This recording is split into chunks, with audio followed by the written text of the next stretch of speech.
नमस्कार दोस्तों, जय हिंद। स्वागत है फिर से एक बार आपके अपने यूट्यूब चैनल हर्ष सॉल्यूशन में। दोस्तों, हम लोग देख रहे थे झारखंड जीके से संबंधित कुल 1000 प्रश्नों का सीरीज़, और ये आज इसका अगला पार्ट है। दोस्तों, हम लोगों ने क्वेश्चन नंबर यहाँ पर पिछले में हम लोगों ने 20 तक देखा था। तो आइए आज इसके अगले प्रश्न से हम लोग शुरू करते हैं और देखते हैं झारखंड के आगे उन तमाम महत्वपूर्ण प्रश्नों को जो कि आपके आगामी जेएसएससी सीजीएल के एग्ज़ाम के दृष्टिकोण से काफ़ी खास हैं। तो दोस्तों, आपसे एक रिक्वेस्ट है, अगर आज आप पहली बार हमारे इस चैनल को विजिट कर रहे हैं तो चैनल को सब्सक्राइब कर बेल आइकन को प्रेस कर लीजिएगा। दोस्तों, इससे हो गए कि मैं जो भी वीडियोस आपके लिए आगे लेकर के आऊँगा उसकी नोटिफिकेशन आपको मिलेगी और आप किसी वीडियो से नहीं चूकेंगे। तो आइए देखते हैं आज का पहला सवाल। दोस्तों, पिछले दिन हम लोगों ने ये प्रश्न देखा था जिसका मैंने आपको आंसर बताया था। देखिए, झारखंड में एल्युमिनियम जो कारखाना स्थित है, ये आपका कहाँ स्थित है?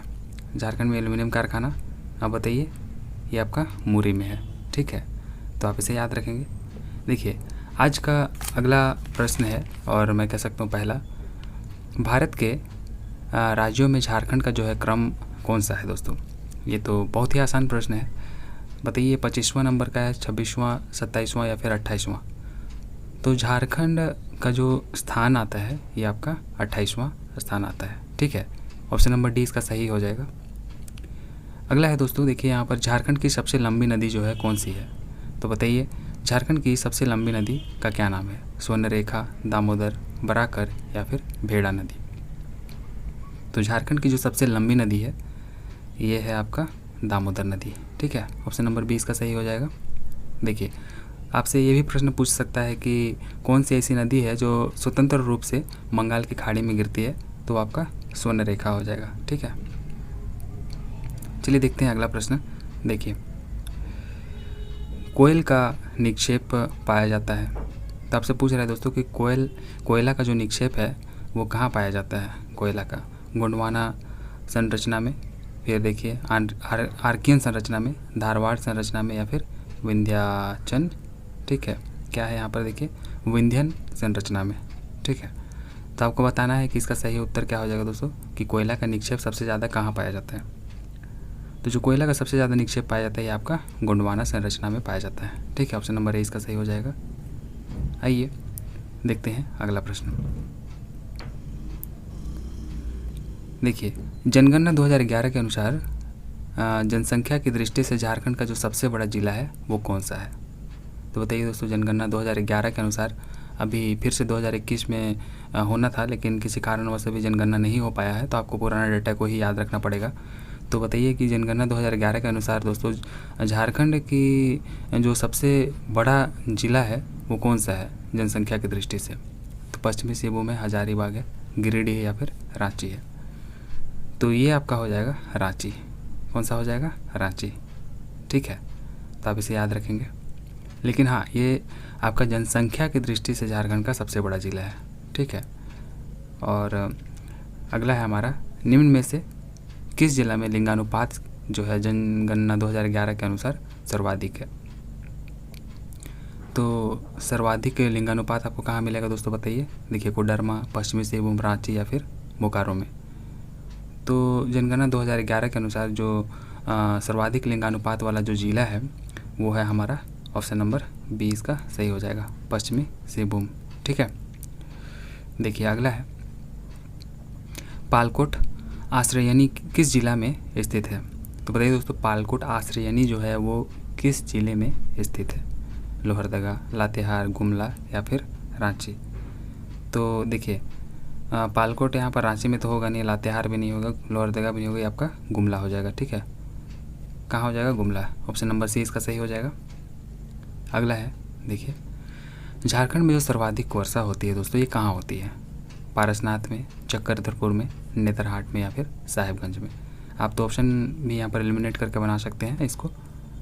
जो झारखंड में सबसे ज़्यादा जो बारिश होती है दोस्तों आपका नेतरहाट की पहाड़ी में यहाँ पर हो जाएगा, नेतरहाट क्षेत्र में। देखिए, अगला है, झारखंड का एकमात्र ज़िला जहाँ से होकर के गंगा नदी जो है प्रवाहित होती है। देखिए दोस्तों, वैसे तो गंगा नदी बिहार से होकर के पास होता है, लेकिन झारखंड की एकमात्र ज़िला जहाँ से ये गुजरती है गंगा नदी, उसका नाम क्या है? साहिबगंज। आप यहाँ पर देख सकते हैं साहिबगंज झारखंड के जो मैप है, यहाँ पर कुछ इस तरीके का झारखंड का मैप होता है। तो साहिबगंज ज़िला से होकर के यहाँ पर, ठीक है, तो साहिबगंज ज़िला जो यहाँ पर है, तो यहाँ से गंगा नदी जो है पास होती है, ठीक है। तो आप इसे याद रखेंगे। साहिबगंज जो है झारखंड का एकमात्र ऐसा ज़िला है जहाँ से गंगा नदी पास होती है। तो ऑप्शन नंबर इसका सी हो जाएगा सही। देखिए अगला है, बेतला राष्ट्रीय पार्क जो है किस ज़िले में स्थित है दोस्तों? तो बेतला राष्ट्रीय पार्क, ये तो आपको पता होगा कि ये लातेहार में है, ठीक है। तो ऑप्शन नंबर सी इसका सही हो जाएगा। देखिए अगला है, सोन नदी झारखंड के किस ज़िले में सर्वप्रथम जो है प्रवेश करती है? तो सोन नदी दोस्तों झारखंड के किस ज़िले में सबसे प्रथम जो है प्रवेश करती है, आपको पूछ रहा है। तो यहाँ पर देखिए हजारीबाग, गढ़वा, लातेहार या फिर पलामू ऑप्शन में है।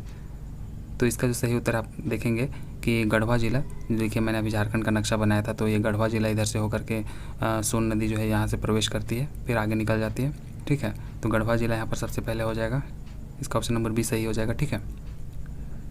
देखिए अगला देखते हैं, जनगणना 2011 के अनुसार जनसंख्या की दृष्टि से झारखंड का जो सबसे छोटा ज़िला है दोस्तों वो कौन सा है? देखिए रांची है, गुमला, पाकुड़ या फिर लोहरदगा। सबसे पहले दोस्तों आपको झारखंड में जो 24 ज़िले हैं उनको बिल्कुल सही तरीके से याद रखना पड़ेगा कि ये कहाँ कहाँ पर आते हैं। जैसे कि देखिए आपका उत्तरी छोटा नागपुर, दक्षिणी छोटा नागपुर हो जाता है, फिर संथाल परगना का क्षेत्र है, फिर पूर्वी सिंहभूम, पश्चिमी सिंहभूम हो जाएगा, सरायकेला, खरसावां, फिर उसके बाद यहाँ पर आपका क्या आता है, गढ़वा रीजन आ जाता है, चतरा, उत्तरा हो गया, ठीक है।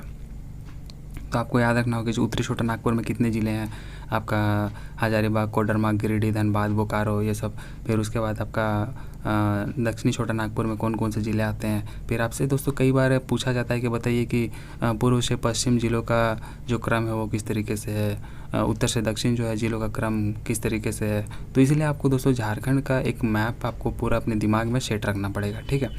तभी आप इसके प्रश्नों को कई मामले में अगर देखा जाए तो अच्छी तरीके से कर सकते हैं। देखिए तो यहाँ पर जिसे पूछा गया दोस्तों कि जनगणना 2011 के अनुसार जनसंख्या की दृष्टि से झारखंड का जो सबसे छोटा ज़िला है वो कौन सा है। तो देखिए जो इसका सबसे छोटा ज़िला मैं आपको आंसर बता दूँ, ये तो लोहरदगा होगा। लेकिन आप लोहरदगा बताइए कहाँ पर है। तो लोहरदगा देखिए जैसे कि मैंने अभी झारखंड का यहाँ पर मैप बनाया था, तो झारखंड के मैप में देखिए उत्तरी छोटा नागपुर में तो लोहरदगा आएगा नहीं, ये आपका दक्षिणी छोटा नागपुर में आ जाता है, ठीक है। तो लोहरदगा आपका दक्षिणी छोटा नागपुर में आ जाएगा और आपको दक्षिणी छोटा नागपुर में बताना है कि कितने ज़िले आते हैं, ठीक है।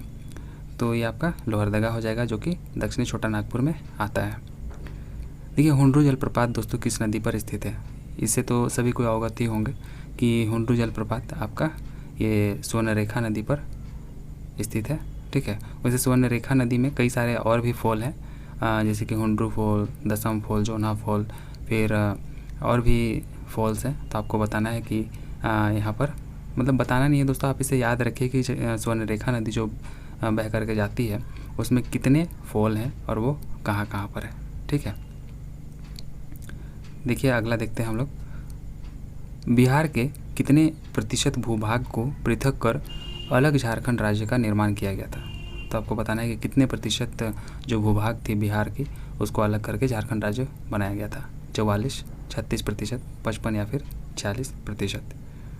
तो जो इसका सही उत्तर है दोस्तों आपका 46% हो जाएगा, ठीक है। देखिए अगला है, दलमा पहाड़ी झारखंड के किस भाग में अवस्थित है? तो दलमा की जो पहाड़ी मिलेगी दोस्तों आपको झारखंड के दक्षिण पूर्व भाग में मिल जाएगी, ठीक है। तो दक्षिण पूर्व भाग कहने का क्या मतलब है? देखिए अभी मैंने यहाँ पर मैप बनाया, ठीक है। तो अगर आप इसको बांटेंगे तो ये आपका ईस्ट हो जाएगा, ये वेस्ट हो जाएगा, ये नॉर्थ और ये साउथ, ठीक है। तो आपको बोल रहा है ये दक्षिण पूर्व भाग में, तो आपका दक्षिण पूर्व कहाँ पर हो जाएगा? ये रीजन आ जाएगा आपका, ठीक है। तो इस वाले रीजन में आपको दलमा की पहाड़ी मिलेगी। देखिए अगला है, निम्नलिखित में से कौन सी नदी सोन नदी से मिलती है? उत्तरी कोयल, दक्षिणी कोयल, बराकर या फिर फल्गु। तो जो सोन नदी से मिलती है दोस्तों, यहाँ पर देखिए आपका गढ़वा रीजन से होकर के जा रहा था, है ना। तो जो सोन नदी से आपको मिलेगी, तो झारखंड का कुछ इस तरीके से यहाँ पर बह करके जाने वाली नदी जो कि उत्तरी कोयल है वो आपका सोन नदी से यहाँ पर मिलती है, फिर ये लोग आगे मिल करके बढ़ते हैं, ठीक है। तो आपका उत्तरी कोयल यहाँ पर हो जाएगा। देखिए अगला है हुंड्रू जलप्रपात की ऊंचाई कितनी है। तो हुंड्रू जलप्रपात की ऊंचाई आपको बताना है दोस्तों कि हुंड्रू जलप्रपात की ऊंचाई कितनी है। देखिए 40 मीटर, 74 मीटर, 90 या फिर 55 मीटर। तो हुंड्री फॉल की जो ऊंचाई है आपका लगभग 74 मीटर हो जाएगा। ठीक है, तो इसका ऑप्शन नंबर बी जो है सही हो जाएगा। चलिए हम लोग देखते हैं अगला प्रश्न। देखिए निम्नलिखित में से कौन सा बांध जो है दोस्तों बराकर नदी पर स्थित है। तो बताइए बराकर नदी पर कौन सा बांध स्थित है। तिलैया, मैथन, कोनार या फिर ए और बी दोनों। तो दोस्तों बराकर नदी पर ये दोनों ही स्थित है, तिलैया और मैथन बांध। ठीक है, तो ऑप्शन नंबर डी इसका सही हो जाएगा। देखिए अगला है घाटशिला जो है किस धातु खनन के लिए प्रसिद्ध है। तो घाटशिला दोस्तों ये आपका तांबा के लिए प्रसिद्ध है। ठीक है, किसके लिए, तांबा के लिए। देखिए झारखंड के पश्चिम में कौन सा, मतलब क्या स्थित है झारखंड के पश्चिम में। बिहार है, छत्तीसगढ़ है, उत्तर प्रदेश या फिर बी और सी दोनों। तो दोस्तों देखिए बिहार तो आपका उत्तर में हो जाएगा, क्योंकि अभी मैंने आपको दिखाया ना ये कि झारखंड जो है बिहार से अलग होकर के बना था, जो कि बिहार के 46% भूभाग को अलग करके झारखंड राज्य बनाया गया था। तो देखिए ये तो आपका पूरब है, इधर ईस्ट हो जाएगा, इधर वेस्ट है और इधर नॉर्थ है और ये साउथ है। तो नॉर्थ में आपका बिहार रीजन आ जाता है। ठीक है, तो यहाँ पर पूछ रहा है आपका पश्चिम में। तो पश्चिम तो ये आपका ये रीजन है दोस्तों। पश्चिम में आपका क्या मिलेगा आपको, एक तो उत्तर प्रदेश है और इधर आपका छत्तीसगढ़ आता है। ठीक है, तो आपका उत्तर प्रदेश और छत्तीसगढ़ दोनों ही हो जाएगा, यहाँ पर बी और सी दोनों हो जाएगा। ठीक है, ऑप्शन नंबर डी इसका सही हो जाएगा। देखिए अगला है छोटा नागपुर का जो पठार है दोस्तों प्रायद्वीपीय पठार के किस भाग में स्थित है। तो बताइए छोटा नागपुर का जो पठार है वो प्रायद्वीपीय पठार के किस भाग में स्थित है। उत्तरी भाग, उत्तर दक्षिण भाग या फिर उत्तर पूर्व भाग या फिर उत्तर पश्चिम भाग। तो जो इसका सही उत्तर है दोस्तों ये आपका उत्तर पूर्वी भाग में स्थित है। ठीक है, छोटा नागपुर का जो पठार जो है प्रायद्वीपीय पठार के किस भाग में स्थित है, उत्तर पूर्वी भाग में। तो आप इसे याद रखेंगे। ठीक है, तो दोस्तों ये थी आज की पूरी वीडियो। उम्मीद करता हूँ आपको वीडियो पसंद आई होगी। दोस्तों अगर आपको वीडियो पसंद आई है तो इसे लाइक कर अपने दोस्तों के बीच में ज़रूर शेयर कर दीजिए। चलिए दोस्तों मिलते हैं इसके अगले पार्ट में, तब तक के लिए टेक केयर। जय हिंद, जय भारत, जोहार।